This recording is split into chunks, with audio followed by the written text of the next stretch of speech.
From Hamilton Place Strategies in Washington, D.C., this is the HPS Insights podcast.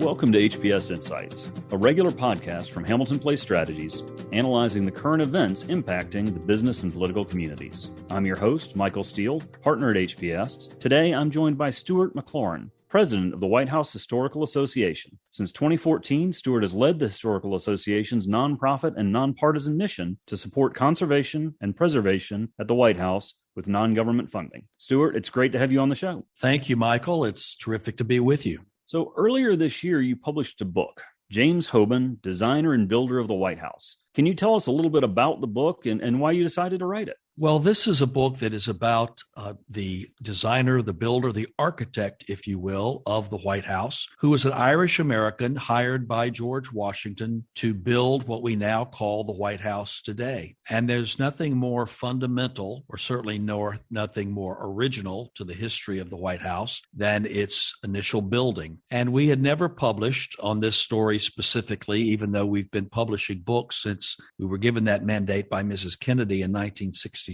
And so we thought this was an important story to tell. This happens to be the 60th year of the association, and we thought it would be a nice book to release during this historic year.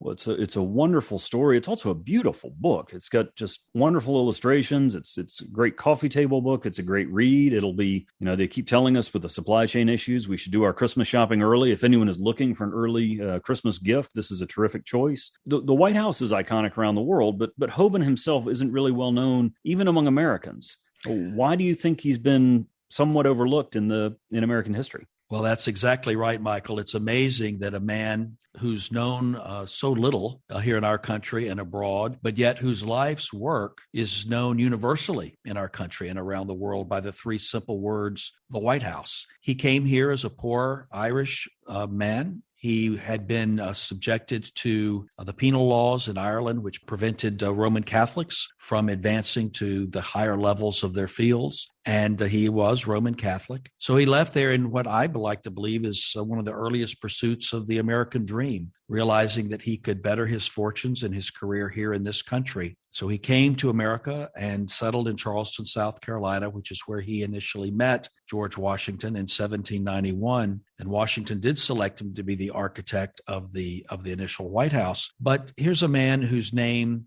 is known by those in the field or those very close to White House history, but we think he's much deserving to be better known. He was not a perfect man. He had controversies and challenges. He was a slaveholder, for example, which is certainly nothing to be proud of. But we believe that the whole of his life's work and the work that he did to build this house is certainly significant and important to be remembered. What do you want all Americans to know about Hoban himself, in addition to that, the story of his travels here and his origins, and also just the beginning of the White House more broadly? Well, as I'm sitting in my office today talking with you on this podcast, I'm looking out my window at Lafayette Park, just north of the White House. It's on this plot of land that Hoban pulled together a team of workers, which was really an incredibly diverse group. There were enslaved people who were owned by owners in the region and hired out to Hoban for this project. There were free workers. There were artisans from Europe, specifically the Scottish stonemasons.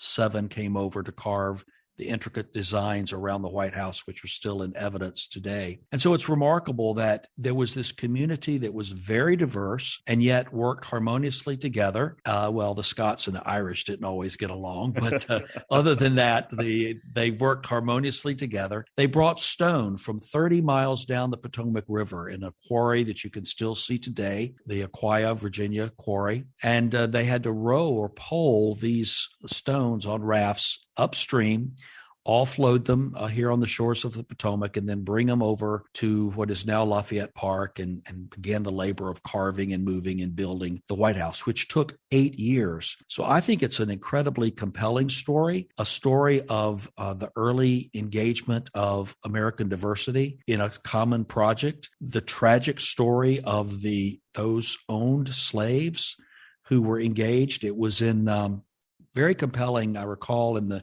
May of 2016 at a commencement speech in New York, First Lady Michelle Obama said I wake up every morning in a house that was built by slaves, and we were inundated, Michael, with people wanting to know more about that story. And so we've undertaken over 5 years of research on not just those who helped build the White House itself, but those who were enslaved to our early American presidents. I believe it's 9 of our earliest presidents either owned slaves and had them working for them in the White House, or who hired slave labor, may not have owned them themselves, but hired slave labor to work in the White House, which is a story that we're telling through the research of our historians, and that's all available on our website, whitehousehistory.org. Such an important story and such an important resource. That's great to hear. So the book includes an illustrated catalog of Hoban's work. Which of his works, aside from the White House itself, is your favorite, and why? I don't know that it would be called my favorite, but I think perhaps the most interesting is he was Roman Catholic, as I mentioned, and he connected with a gentleman in Charleston by the name of Pierce Purcell, who we believe may have been some relation to him, a cousin or some other relationship that he would have known from Ireland. Together, they built the Catholic Church in Charleston, South Carolina.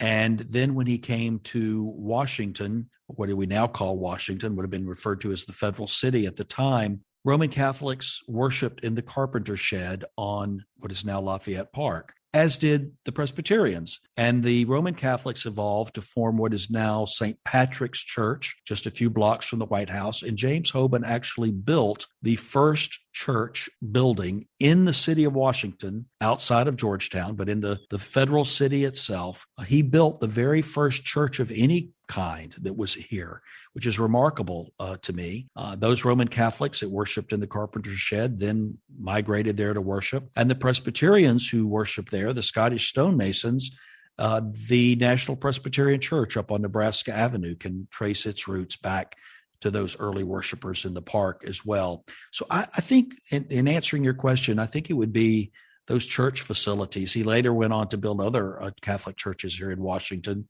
but it was St. Patrick's, which is, I think, most compelling. And today, out in front of the church, which is a successor building to the one he built, is a beautiful plaque marking his historical connection with St. Patrick's Church. That's an amazing story. Can you talk about, just transitioning a little bit to your role at the Historical Association, talk about your work as president of the White House Historical Association? Well, I'm very honored and fortunate to have this role. It brings together much of my background and things that I've done in my life. And every day I feel fortunate to come in and sit at this desk and work with my colleagues and work with the White House staff and the First Lady, who is our primary point of contact. It's an organization that has existed since 1961. You said at the opening that we are nonpartisan, which we are. We are nonprofit. We accept no federal funding whatsoever. But we were founded by Mrs. Kennedy. And remember, she's only 31 years old when her husband is elected president of the United States. And she's First Lady for less than 3 years.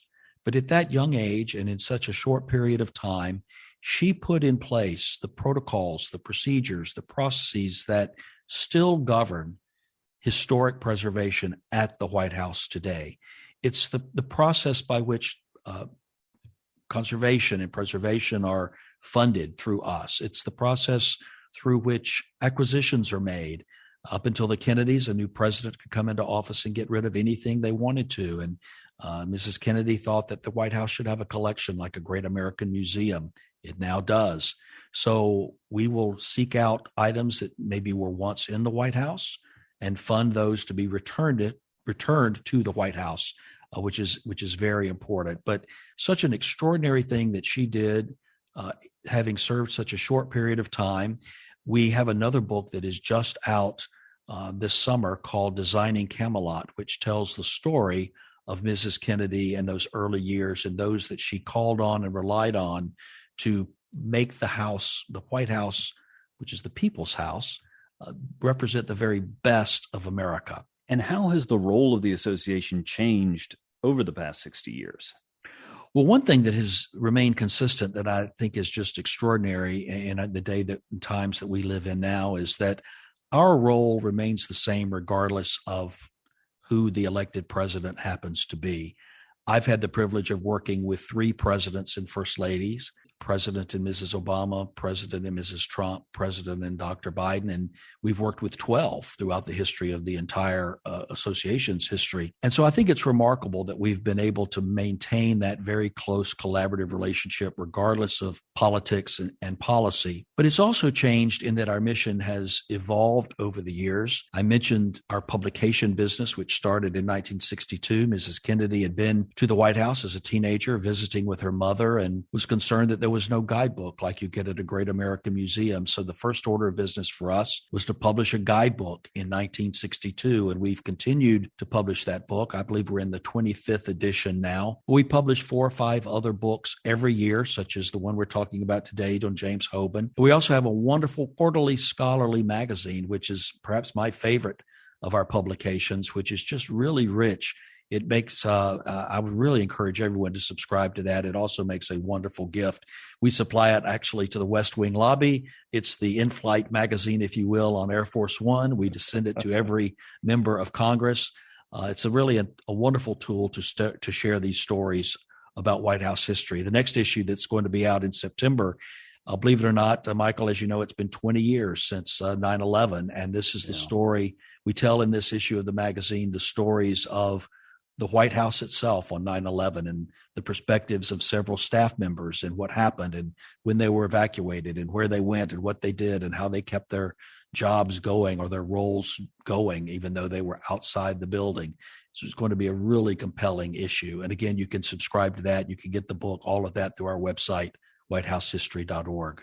I know that no one who worked in that building has ever forgotten that day or what they did and what they experienced and the real terror that that our democracy was under assault, and the most visible symbol of our democracy was the White House.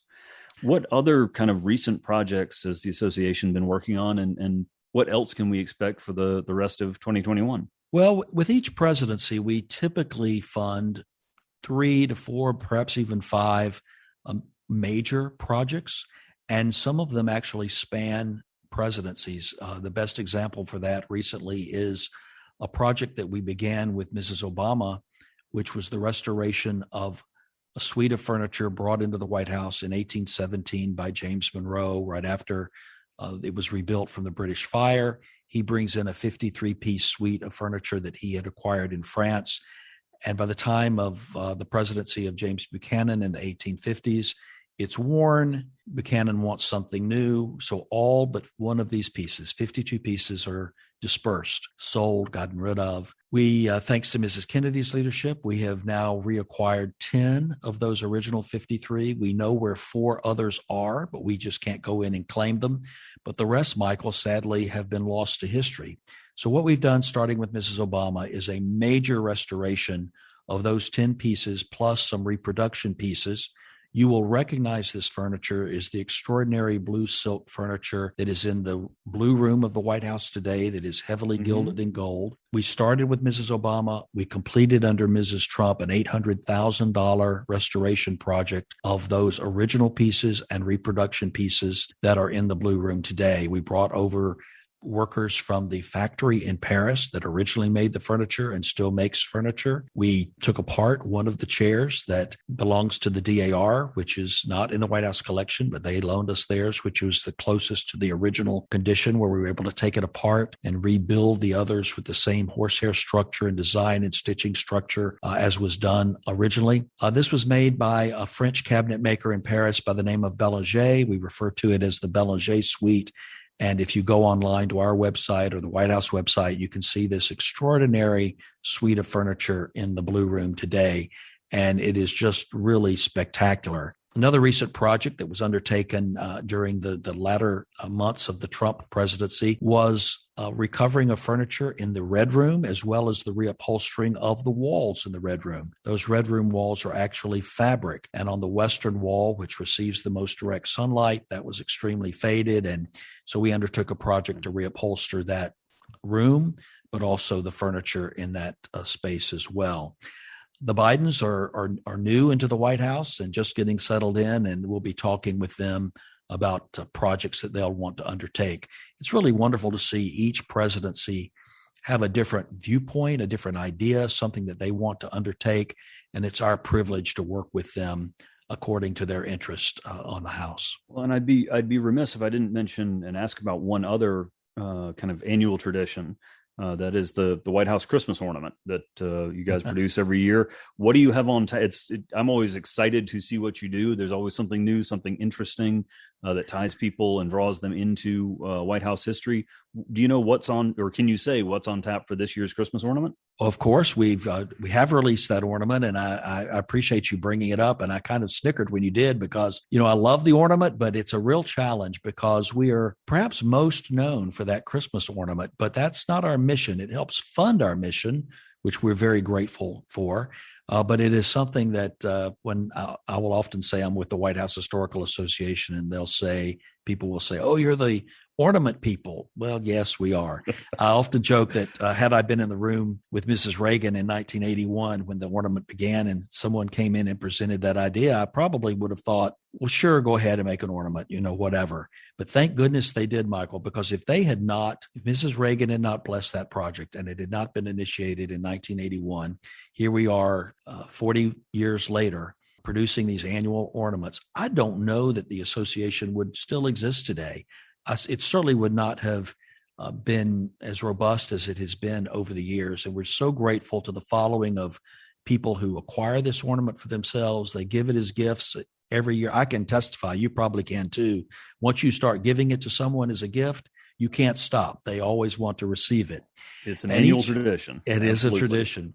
And each year we do feature a different presidency. And again, something we're grateful to Mrs. Reagan for is she began the tradition of featuring a president sequentially. So we began with Washington, and then this year it's LBJ. We've paused 4 or 5 times along the way to commemorate a particular White House anniversary, like the year 2000. We did an ornament on the 200th anniversary of the White House.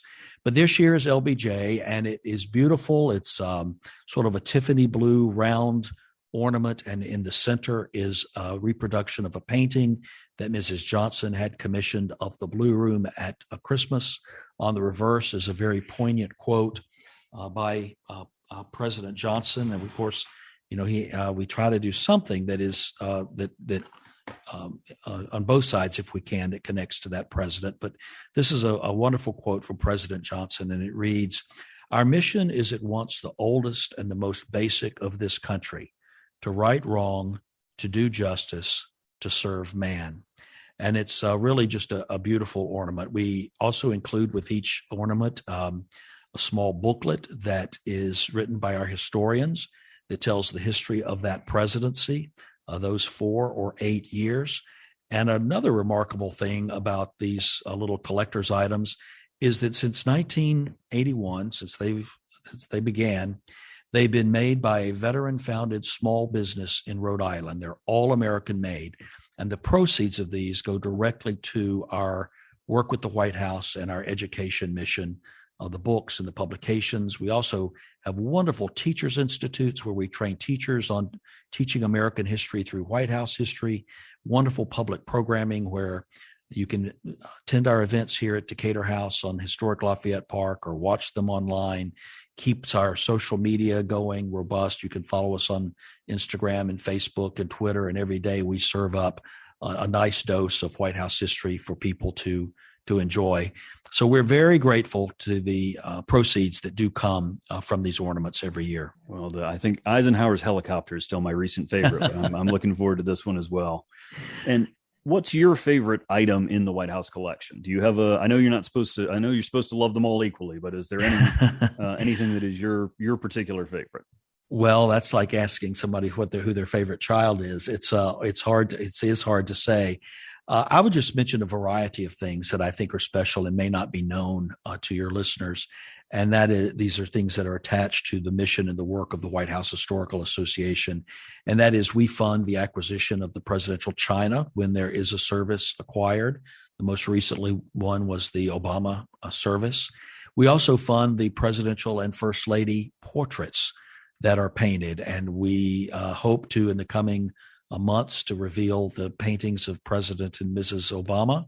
And we're working now with President and Mrs. Trump on the selection of their artist and the painting of their portraits, which these usually take 4 or 5 years to do, but they're extraordinary elements of the White House collection. Of the historic elements, I think I'd really have to go with two.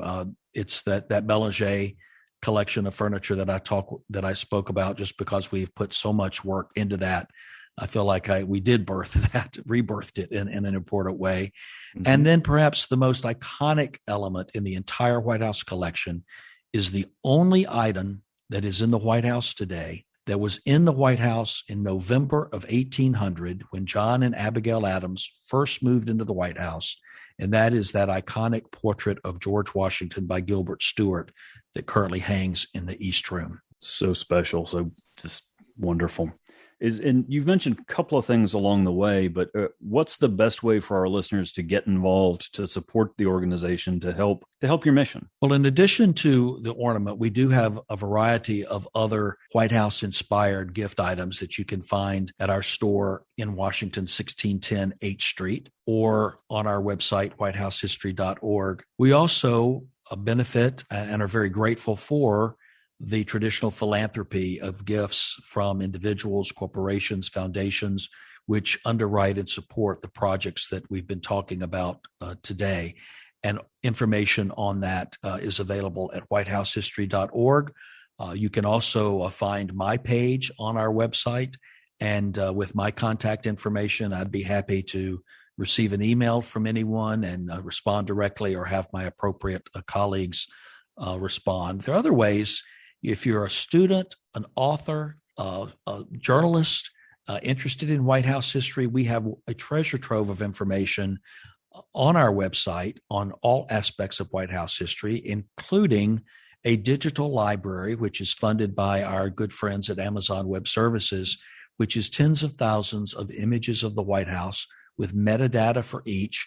If you are a student or a scholar or using these works for non-commercial purposes, we provide them free to you. We also license these images to movie studios and television studios. So, Michael, for your next big Hollywood blockbuster movie, if you'd like to license some White House photos, we'd be happy to handle that for you. Appreciate that. Folks, the book is James Hoban, Designer and Builder of the White House. I cannot recommend it highly enough, both as just a great read, but also a lovely book.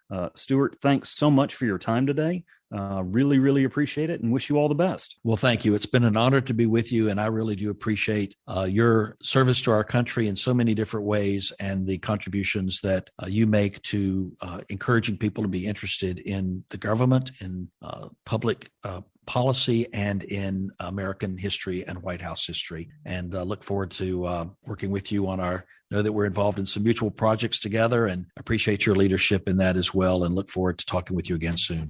Thanks so much. Thank you for listening to the HPS Insights podcast, produced by Hamilton Place Strategies. For the latest updates, follow us on Twitter at HPS Insights, and follow us on the web at hamiltonplacestrategies.com.